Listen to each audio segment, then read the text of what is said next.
3월 9일 매일 성경 함께 하겠습니다.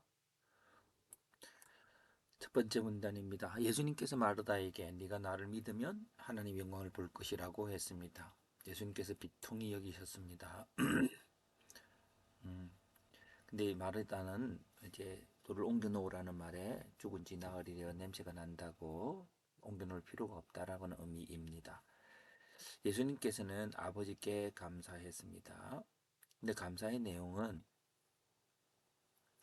어, 기도의 내용은 아버지께서 예수님의 말씀을 듣는다는 말을 한 것은 둘러쓴 사람들이 아버지께서 예수님을 보내신 것을 믿게 하기 위해 한 말이라고 하시면서 아버지께 아버지께서 예수님 말을 항상 들으신 것에 대해서 감사했습니다. 그리고 죽은 나사로가 수족을 배로 동인 채로 나왔습니다. 예수님께서 큰 소리로 나오라 하신 후에 그리고 풀어 다니게 했습니다. 많은 사람들이 예수를 믿었지만 어떤 자는 바리새인에게 가서 예수님께 하신 일을 알렸습니다. 오늘의 초점은 여기라고 생각합니다. 예수님께서 죽은 자를 살리실 때에 왜 살리시는지, 어떻게 살리시는지를 말씀한 겁니다. 여기 보면 믿음으로 살리시는데 예수님께서 아버지 하는 일을 아버지가 할 일을 하신다는 것입니다. 예, 아버지께서 예수님을 보내셨고 보내신 예수님께서 아버지 뜻대로 죽은 자를 살리는 일을 하실 수 있도록 한 것에 대해 감사하는 겁니다. 자, 그래서 나사로를 살리신 예수님의 주제로 패턴을 해보았는데요. 나사로를 살리는 방법이 첫 번째 믿음은 영광을 볼 거라고 했습니다. 그리고 예수님께서 선포하셔서 살고 했는데 나사로를 살린 목적이 하나님의 영광을 위해서 믿음은 영광을 볼 거라고 했으니까 그 영광이란 어떤 영광일까요? 죽은 자를 살리시는 하나님의 영광, 능력의 크기를 말하죠. 그리고 그 믿는 자의 믿음을 통해 이루시는 하나님의 영광. 그러면 행위가 아니니까요. 은혜로 이루어진 하나님의 은혜를 나타내는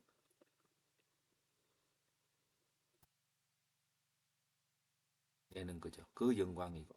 그런데 마지막에 예수님 강조하시는 것은 하나님 아들로 행하게 합니다.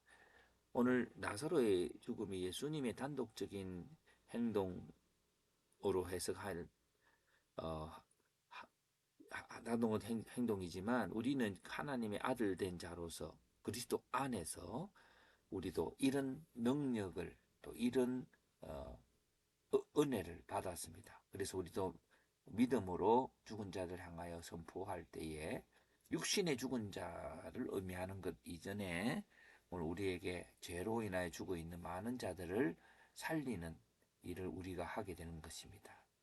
그것을 나사로의 죽음을 통해서 우리에게 보여주었죠. 그래서 적용은 하나님의 아들의 기도를 아버지께서 항상 들으시고 죽은 자를 살려주신다라고 할 때에 여러 가지 질문들을 해보면서 질문의 내용은 이것이었습니다. 하나님의 영광을 위해 할 때에 하나님의 영광은 죽은 자를 살리는 그 크기의 영광으로서 또 우리에게 믿는 자의 믿음을 통해서 행위나 노력이 아니라 은혜를 통해서 나타나고 특별히 아버지가 하시는 일을 아들인 우리가 행할 수 있도록 하시게 하신 그 영광입니다. 그 영광의 크기와 또 분야가 다르는 거죠. 그래서 그걸 좀 더 인공지능을 통해서 챗GPT를 통해서 알려보았는데요. 이렇게 요한복음 1장 14절에 말씀이 육신이 되어 우리 가운데 거하시며 우리가 그 영광을 보니 아버지의 독생자의 영광이요. 예, 태초에 말씀이 계시니라. 이 말씀이 만물을 창조하셨는데 그 창조는 죽은 자들이 일어나게 되는 창조인 것을 볼 수 있습니다. 그래서 예수님께서 자기가 원하는 자들을 살리시는 것입니다. 예수님 십자가에 죽으실 때에도 이제 영화롭게 해달라는 말은 하나님의 아들로 이 사망 권세를 이기게 되는 걸 보여주시라고 하는 것입니다. 그래서 그 영광이 바로 우리 예수를 믿는 우리들에게, 예수 안에 하나 된 자인 우리들에게 주었습니다.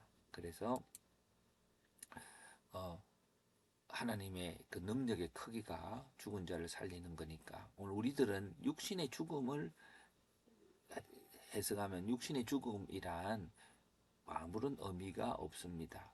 우리들에게는 영원한 생명으로 들어가는 것이 더 중요한 것이고 본질적인 것입니다. 그래서 오늘 죄로 인해 죽어가는 자들을 위해 중보하고 살리는 영광을 하나님 믿는 우리들이 믿음으로 행할 수 있도록 주신 게 하나님이 주신 영광으로 우리가 바라보아야 할 것입니다.